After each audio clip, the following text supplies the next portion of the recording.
بسم اللہ الرحمن الرحیم۔ شروع اللہ کا نام لے کر جو بڑا مہربان نہایت رحم والا ہے۔ اللہ پر بھروسے کی کہانی۔ ایک عورت کہتی ہے کہ میرا خاوند کسی وجہ سے ایک لمبی مدت کے لیے غائب ہو گیا۔ اس وقت میں ایک کم عمر بچے کی ماں تھی، جبکہ میرا ضعیف باپ بھی ہمارے ساتھ ہی رہتا تھا۔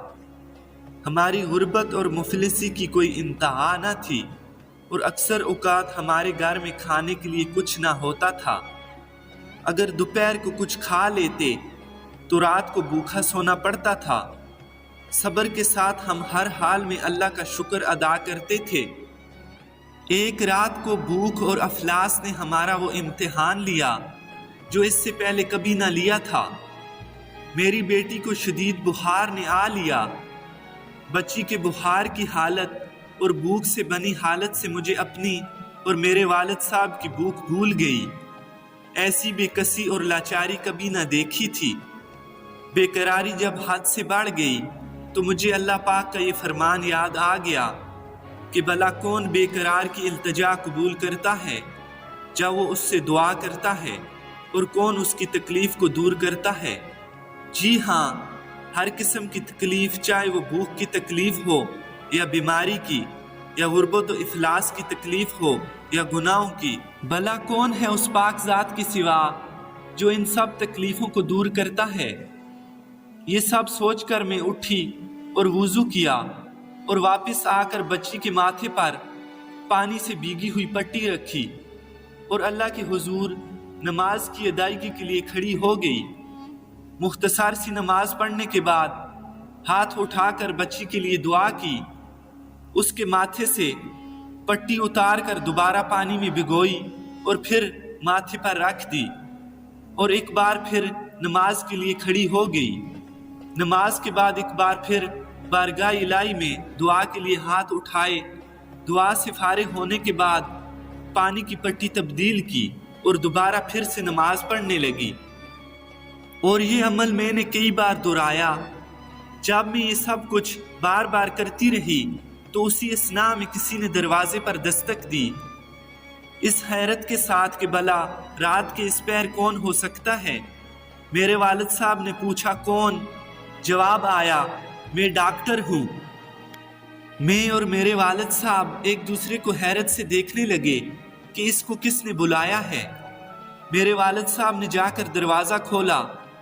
ڈاکٹر نے اندر آتے ہی پوچھا مریضہ کدھر ہے، اور ہم نے سادگی سے بچی کی طرف اشارہ کر دیا۔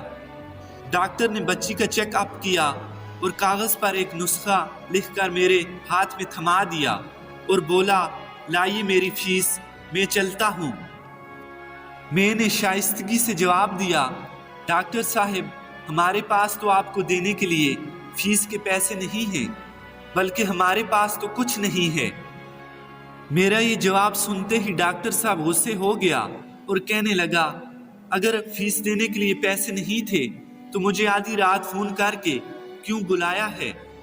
ڈاکٹر کے منہ سے ٹیلی فون کا سن کر مجھے لگا کہ ڈاکٹر غلطی سے ہمارے گھر آ گیا ہے۔ میں نے ہمت کرتے ہوئے جواب دیا کہ ڈاکٹر صاحب، ہم نے آپ کو نہیں بلایا، بلکہ ہمارے پاس تو ٹیلی فون ہی نہیں ہے۔ یہ سن کر ڈاکٹر نے مجھ سے پوچھا کہ کیا یہ فلاں شخص کا گھر نہیں ہے؟ میں نے کہا نہیں ڈاکٹر صاحب، فلاں صاحب ہمارے ہمسائے ہیں۔ یہ سن کر ڈاکٹر تھوڑا سا خاموش ہوا، پھر ہمارے گھر سے نکل کر ساتھ والے گھر چلا گیا، اور ہم شرمندگی سے خاموش بیٹھے رہے۔ تھوڑی دیر ہی گزری تھی کہ ڈاکٹر ایک بار پھر ہمارے گھر آیا۔ آنکھوں میں آنسو اور روتی ہوئی آواز میں بولا کہ اللہ کی قسم، تمہارے گھر سے اس وقت تک نہیں جاؤں گا جب تک تمہارا پورا قصہ نہ سن لوں۔ اور میں نے ڈاکٹر صاحب کو پورا قصہ سنا ڈالا۔ ڈاکٹر جلدی سے اٹھ کر باہر چلا گیا، اور کچھ دیر کے بعد ہمارے لیے رات کا کھانا اور بچی کے لیے دوائیاں اور کچھ گھریلو ضروریات کے سامان کے ساتھ واپس لوٹا۔ ساتھ ہی اس نے ہمیں بتایا کہ اس کی طرف سے ہمارے لیے ہر مہینے ایک تنخواہ مقرر ہو گئی ہے جو ہمیں ملتی رہے گی۔ جی ہاں دوستو، یہ ہے اللہ پر بھروسے کی کہانی۔ اگر ویڈیو پسند آئی ہو تو ویڈیو کو لائک کر دیں اور چینل کو سبسکرائب کر دیں۔ پھر ملیں گے انشاءاللہ ایک نئی ویڈیو کے ساتھ، تب تک کے لیے اللہ حافظ۔